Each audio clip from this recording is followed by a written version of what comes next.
Hi Pam, hope you're doing well wherever you're watching this from. Today we're talking about President Museveni's accusation against the United Nations.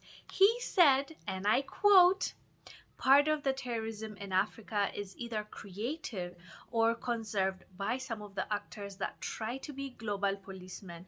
The chaos in Libya and the surrounding countries of the Sahel was caused by some of these actors. The terrorism conservation project in eastern Congo for the past 20 years is by the UN, and which is controlled by some of these actors through the sorry through the undemocratic structures of that body, such as the Security Council. End quote.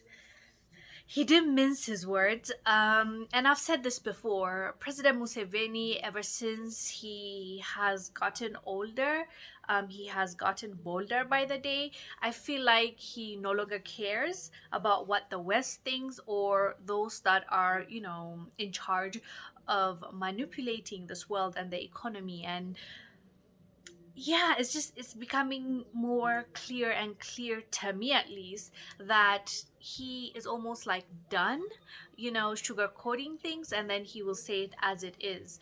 I know, before I even read the comment section, I already know there are some people typing right now saying, but Museveni has been in power for all this time, and he did not prepare a successor, which, side note, he wants, I think, his son to be the next president. Like, there's grooming going on, which is a topic for another day. But I understand why you're commenting that, and we've had conversations about that, and we'll continue to have conversation about other things as well. But right now we're talking about his accusation against the UN, and is it true or not? Is he reaching or not? Right? Is he lying or not? So that's what I want us to talk about right now.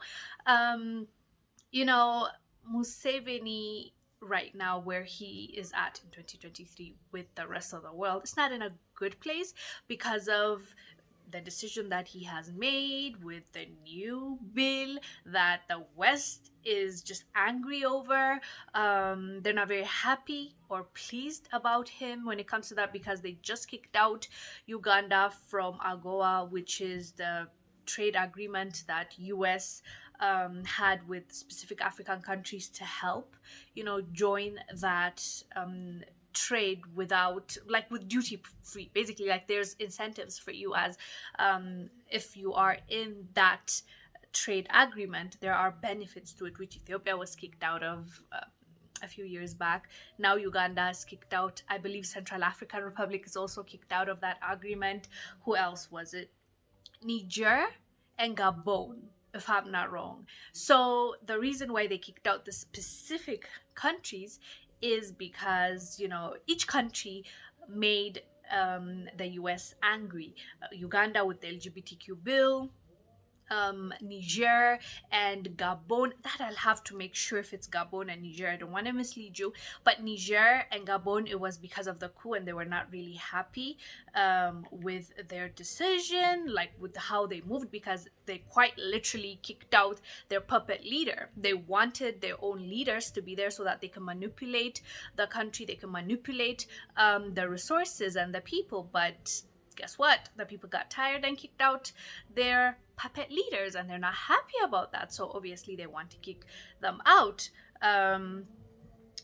Kicks out Uganda. I just want to make sure Uganda, I know, is kicked out. I just want to make sure the three other countries, I don't want to mislead you. I know one is Central African Republic for sure. One is the second is Uganda.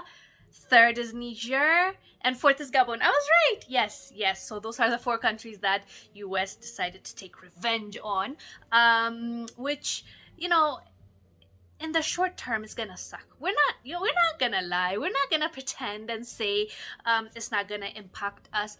Like, in the short term it will, because there were people that were depending on that income, that salary. There were industries that were benefiting from the free trade, right? From the not free trade, from entering the trade duty free, right? So entering that market duty free. So with that in mind, short term is gonna suck, but in the long term it's gonna force us into wanting better for ourselves, for it's going to make us fix our situation and circumstance, because we now know we can't depend on other nations, especially nations that only do things for you when they're happy with you, or it's behind it there's an agenda. Like, you have to be extra cautious and extra careful when it comes to that.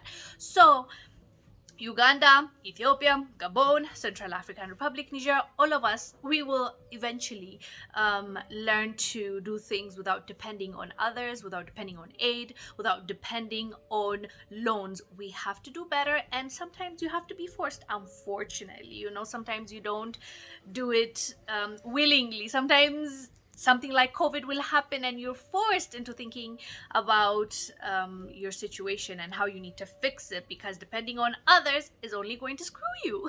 So that's what happened to Uganda. And as I said, it's not just US, right?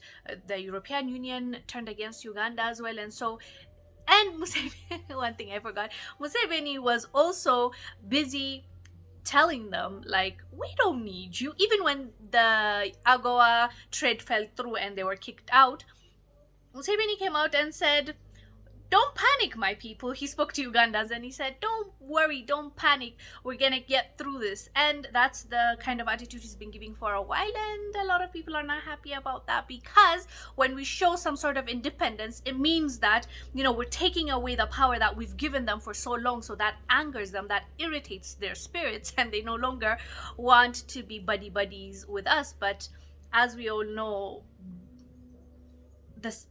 until this point, we've only had a situation where it's a lose-lose for us, right? In the deals that our leaders make, or in the leadership that are being put in a pedestal, or in our resources, how they're being used, how they're being exploited out of the continent, even turning us against each other. So we've seen how that went thus far. It was never a good outcome for us, but now we're saying, let's change it up. Let's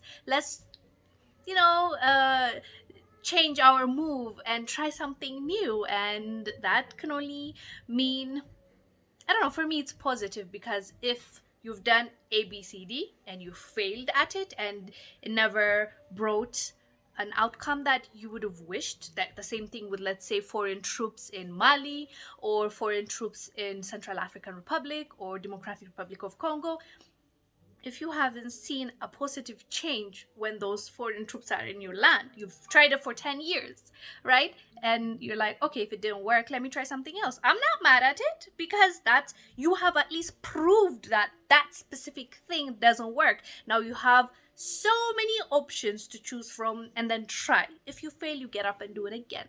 And with that being said, I'm happy for, Museveni saying that Ugandans are going to do it regardless of the AGOA trade or not, and we are with them. We want Uganda to succeed, right? So that's pretty much what Museveni told the UN. Do you agree with what he said? Do you think that he is speaking facts nowadays because he's getting older and he's getting bolder? Let me know down below, especially if you're from Uganda. I want to hear from you. What are your thoughts on the leadership? What are your thoughts about the state of Uganda right now? I am Angel Zalalam. I'll see you on the next one. Stay blessed. Bye.